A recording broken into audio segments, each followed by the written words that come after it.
So, Dr. Lindsay, you've been involved in the finishing industry for a long time and very active in the associations and such. Take us back to how you first got involved in the surface finishing industry. How did that all start out for you? Well, it really goes back to high school. I had a chemistry teacher, Mr. Robert Welver, and he was an excellent man. And it was the old experiment about turning a nickel into a copper penny and all that kind of stuff. And that kind of fascinated me. But when I got out of high school and got into undergraduate work at GMI, General Motors Institute, it's now Kettering University. I more or less took the mechanical engineering. They didn't have anything in materials and chemistry at that time, but they had courses in it, and that fascinated me. And of course, it's a co-op school. I worked at what was then the Turnstead division, and there was in Flint, Michigan, and at the time it was one of the world's largest plating plants. So that whetted my interest in terms of the work experience, and things grew into there. And I when I graduated, I became a plating engineer. Wanted to go back to school and finish up the graduate degrees and everything, and I got the chance to work with Dr. Harold Reed, who was Oh, one of the yes. pioneers of modern electroplating and so forth. Fantastic opportunity. Went Right. through that and eventually worked my way to GM Research in the plating Gotcha. department. Gotcha. So, let me go back a second. So, what was your first job out of college involved in plating? Who did you work for there? Uh, it, it was essentially the Turnstead division of Oh, General Motors, gotcha. and Okay, gotcha. I was a plating engineer on the line there, and uh, taking samples, going into the lab, analyzing hull cells, and all that good stuff. Right. So, what year would that have been? What year did you start at General Motors? Uh, I started then at 1957, ancient Oh, history, and I started that job when I graduated in 1961. But I got to right. GM Research uh, much later through a bunch of places, and that started in 1978. Gotcha. Gotcha. I guess thinking back when you first started, I guess, uh, you know, that was, over, I guess, 60 years ago, it seems like. But what was some of the work that they were have to do some testing and things like that? They did a kind of in-house testing of Yeah, the well, surface treatment. yeah, it kind of all started with stuff like this: automotive body hardware. This is a Ah, 1940s version Pontiac radiator cap, really? and it's copper nickel chrome. And I don't know how they got this brass or bronze Indian head on it, but back in the 1940s, when I was still in elementary school, that was a work of art. And Wow. Yes. Yeah. I was gonna say, cars were just. I always like to use the term dripping with chromium. Um, that's true. but in Right. the 57, 58 through 63, there was a lot of chrome trim and so forth. And that Flint plant was the one that made most of it. Um, Wow. Yeah. Yeah. Interesting. so Interesting. so the Yeah. plating department was pretty important there, and I learned a lot from there. Interesting. Yeah. And You mentioned somebody very important, Dr. Reed.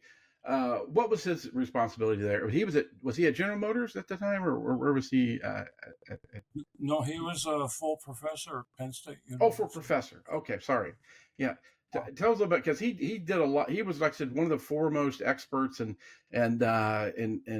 instructors in this. Tell us a little bit more about him that you can recall. Well, uh, he won the AES Scientific Achievement Award in the 1950s. Sorry, the early 1960s. He was one of the first ones to receive that, but he had a major contribution in terms of the metallurgy of electrode deposits, the physical properties, and so forth. And many of his students went on to become other professors. Dr. Rolf Weil at Stevens Institute and several others were his children, so to speak. And so he was one of the top guys, and it was suggested at the time that I write him a letter because I was looking to see what I should do to get a PhD. And it was suggested by some acquaintances at General Motors Research that I write him a letter, and one thing led to another, and he made me an offer of a National Science Foundation traineeship, and the rest was history. Wow. And Yeah. I was going to I say. just gotten married at the time, so my wife and I both moved out there, and it was kind of a joint project. Right, right. You know, take us back to what a lab looked like, or what is back in the early '60s, because compared to what people might see even today, or to even 10 years ago, was it very primitive back then, or was there a lot of technology that you could work with? Um, well, compared with today, it was primitive. We had whole cells, but uh, there was a thing called a hydraulic bulge tester, and Mm, it measured the tensile strength of the coating itself. We mm, isolate the coating, clamp it between two uh, plates, and pour oil or pump oil into one side. And it would make the coating form a bubble, and you'd be looking down at a microscope and trying to keep it in focus at the same time. And all of a sudden, the bubble would burst, and you'd pray that you didn't get oil all over you. And you'd measure the maximum pressure, and that translated to tensile strength and so forth. So by today's standards, those are pretty primitive. A fellow student and a very good friend of mine, Dr. George DeBerry, who did a lot of work at the International Nickel. Some of the work that he did kind of automated that thing. But mm. yeah, some things were primitive, but we still managed to get some interesting results Right, and right, definitely. Yeah. meaningful results too. Gotcha. Yeah. I was going to say, so you were working for GM and doing this, but was a lot of what you were researching what would be specified out or specced out to the suppliers to finish parts for GM, or what is it that you all were doing there specifically? Yeah, What was your role? yeah. Well, my first jobs after the PhD were not with General Motors. The grass looked greener on the other side of the fence at the time, and I worked at Bell Labs in Columbus, Ohio, on Mm, electric switching and relays and so forth. And then I had the opportunity to move back home to Michigan here and worked with Utilite for about 5 years. And that exposed me to a lot of other applications and so forth. So I was working with a supplier, and mm. that was good education too. Uh, and circumstances offered me an opportunity to go back to GM Research after that, and I was there until I retired. Gotcha. Yeah. And when did you retire from GM? Was that? Uh, Almost getting to be ancient history, 1999, 26 Wow. years ago. Wow, 26. Wow, long time there with that. Yeah. I often like to ask people, when you go to work for these different companies, like you mentioned, Utilite and then GM, who were some of your influences? Who were some of your mentors there?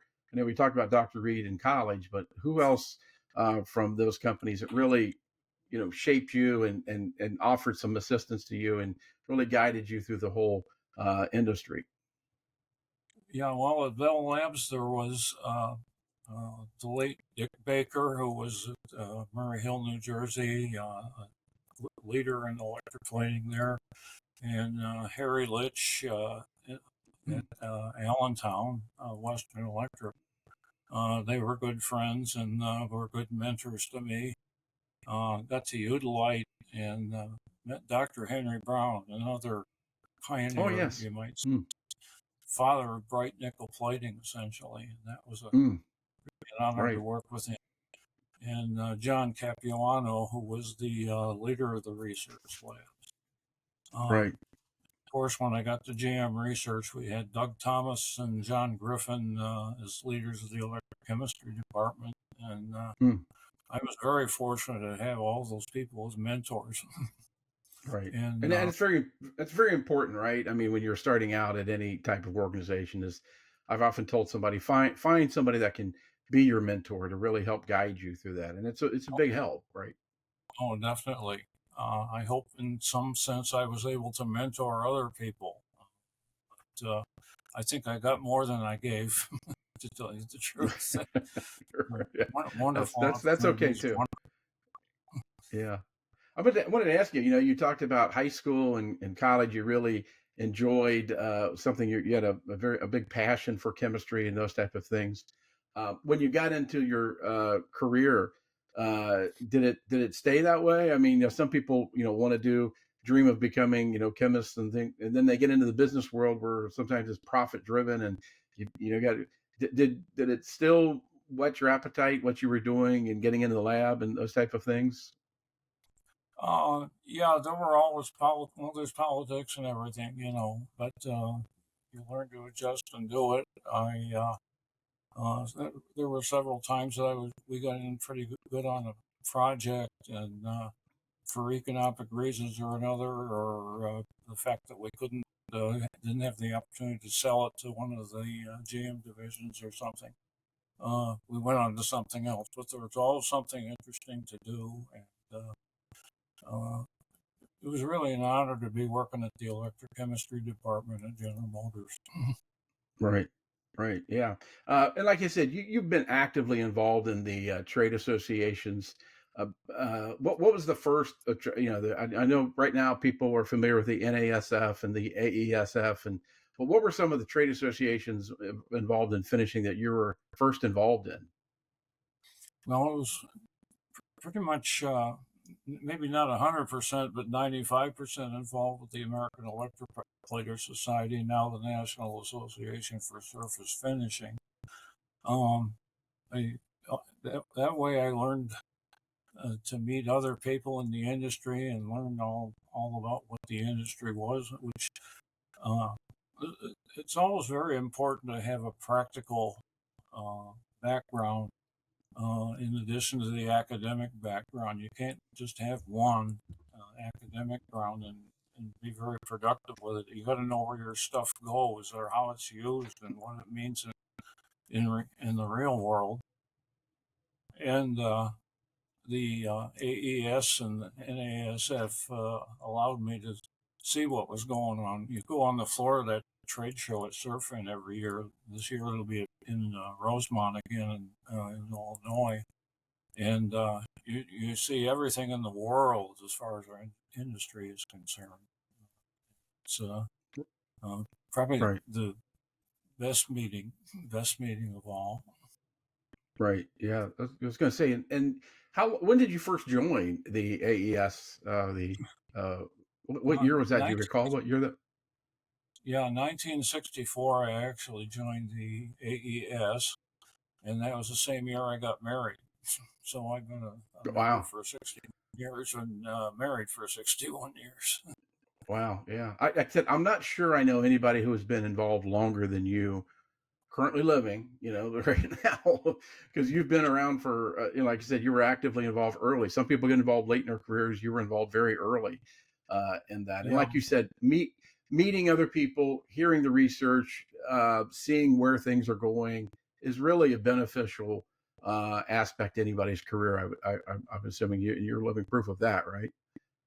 Oh yeah, I mean, I started with, copper-nickel-chromium, this kind of stuff, but Right. I got to see the electronics and solar energy coatings and all kinds of things Udalite and through the AES. And after retirement, I've had the opportunity to be the technical editor of Right. NASF, and been able to continue my career into what I call semi-retirement anyway. And I've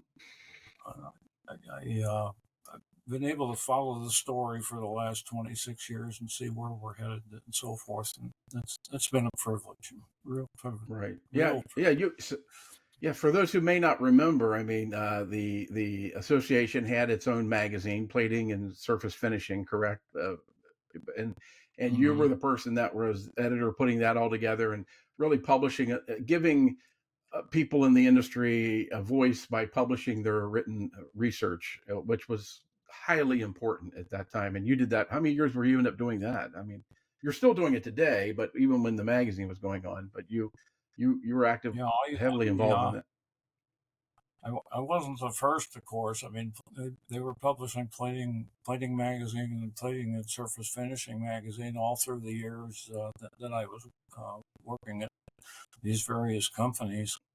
In fact, it was old enough that it was probably one of the things, to go back to your very first question, that encouraged me to follow this path.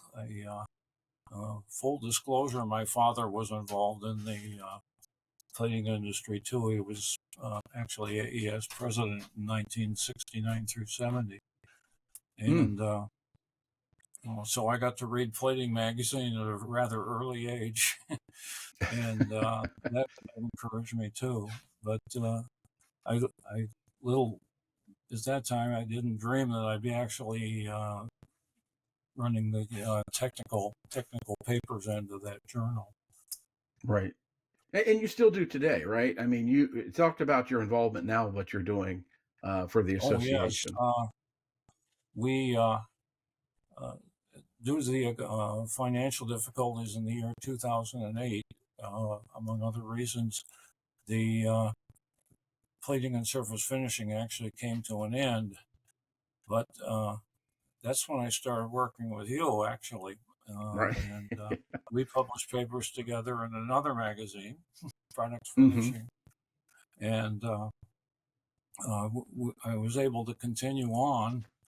One of the things that I've run into is the influence of PowerPoints in these presentations.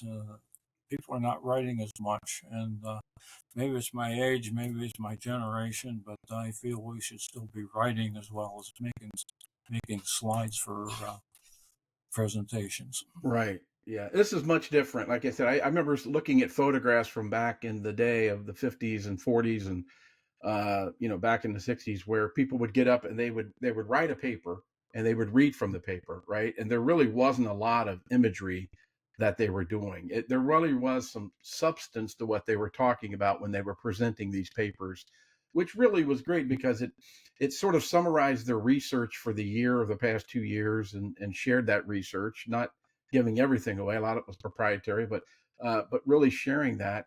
And it has become a very lost art. I've come to realize that people just don't seem to get into long form, and they'll say, "Oh, I'm not a writer. I don't want to do that." But it is a lost art for people to present the research in a long form way instead of just PowerPoints, right? Oh yeah, we're kind of putting the cart before the horse, I guess you could say. When I was writing papers for GM Research and so forth, you wrote the paper, and then if you were going to present it at Surfing or something, you developed a slideshow to go along with that paper, and the AES would publish a volume or put the actual manuscript on a CD, and the technical editor of the day would have taken those and selected some for publishing in the plating and surface finishing. Nowadays, you just do the slideshow, and I always like to use the expression, you're showing people vacation slides without the narrative. Right, And exactly. where am I? What is this? And it's a shame. Like I say, maybe it's a generation thing, but there's something missing there. And I would Well, encourage anybody getting into this business to develop some skill in technical writing. Right. It is. Yeah. Like I said, I've been there and I've talked to people and tried to encourage them to do that. And it just seems like it's so daunting for them. One of the things that people may not realize is a lot of the papers that are being published out of the Surf and Show, pretty much you've ghost written a lot of those. You've taken from the PowerPoints and extrapolated pertinent information and from their notes and put together a paper. And I know you share it with the author, but you really do a phenomenal job of helping them put papers together that really didn't exist in the first place. Is that something you enjoy doing, or is it's got to be arduous to go through that and first of all pick out the information and put it in a form, because you're not the author of it, so to speak, and then working with the author to that? It's got to be daunting to do that sometimes. Well, there's some it's virtually impossible to do. There's just not enough text to work from. If you got a slideshow with a bunch of graphs and all the words are in the guy's brain, you're not Right. going to be able to pull those out. But if the thing has a lot of text that I can make some sense of it, I put it together and I have my fingers crossed and hope that the author will at least help me edit the thing, because I know I don't get it 100%. Right. As far as doing it, yeah, I hate to do it that way. But if it's the only way to get some of these things published in a meaningful form, so I make a start on it, and the author's fortunately is only too willing to work with me and get his presentation published. Some of the others I've been debating whether to just put the presentation on and let it speak for itself. But I don't think if after I'm gone, I don't think anybody's really going to want to do that. You're right. As far as It's difficult. Like I perform. said, you look at some of these PowerPoints. I've seen some of them, and there's nothing there really if you're just looking at them. It's all the things are missing. Like I said, the author speaking, and like I said, I agree with you wholeheartedly. I first thing I say to anybody who's new in the industry, who's coming up, is I say, work on your technical writing, get things published if you possibly can. And but Oh yeah, yeah. I appreciate all that you've done on that and such. And one thing I wanted to talk about. You and I know you fairly well, and I know you're a person that does something that's kind of unusual. You like to drive. You've taken these long trips. Everybody can get on an airplane and 2 hours be somewhere or 3 hours be somewhere, but I know you travel to see family and on the West Coast and the South, and you like to drive, don't you? You like to take Yeah, photography and the pictures. And tell us about that. That's kind of an interesting. maybe you could call it a hobby, but I love to drive, and I got gotten the you can see part of the map behind me there.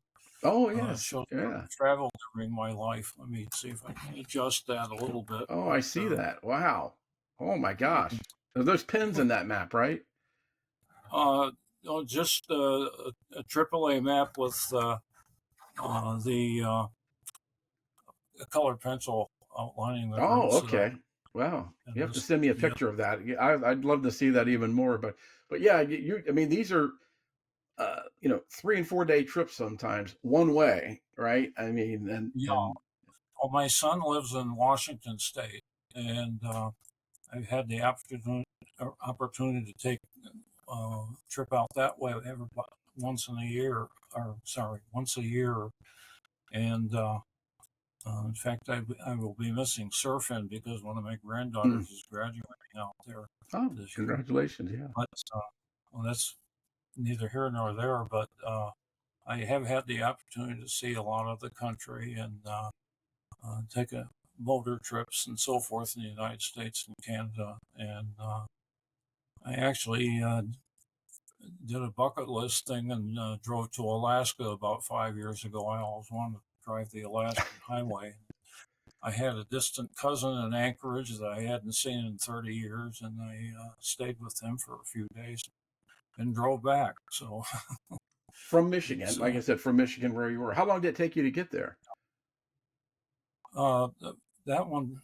Well, I did stop along the way, and Oh, it that's took right. me about 10 days to get there and 10 days to get back because I went back by way of my son's house in Washington State. So Gotcha. it was a Yeah, that's trip. again a lost art of driving. But like I said, you're a car guy. You grew up making cars better through the research at GM, and I'm sure like I said, a lot of things that you all have done there have made the product even better over the years. But yeah, like I said, and you're still active in what you're doing, and it's like I said, something that you've really given back to the industry. And like I said, with the surfing, I know you've been on the committees a lot of times with surfing of picking the program, and and really, you think about it, you've given a lot of people their breaks as well by either helping to pick with your committee their papers to present. And I don't know if you're like me, you don't get very many thank yous along the way, but I'll say thank you for all of that. Again, a I, lost art. yeah, I appreciate that, but there's a lot of people that have given me a lot of things, given me this opportunity to work for the AES all these years of retirement. And I'm sure it's added years to my life because I'm still working, so to speak, and I'm still Yeah. uh, active, and I'm not just lounging around on a couch reading and watching television. Right. And how old will you be Although, this year, may I ask? too. Yeah. How old will you be this year, Jim? Um, well, on New Year's Day, I turned 85, and I 85. feel I'm Wow. 65, so There you that's good. go. That's And good. Well, yeah, that's great. I I'm always appreciate amazed. you taking. Go ahead. Yeah, go ahead.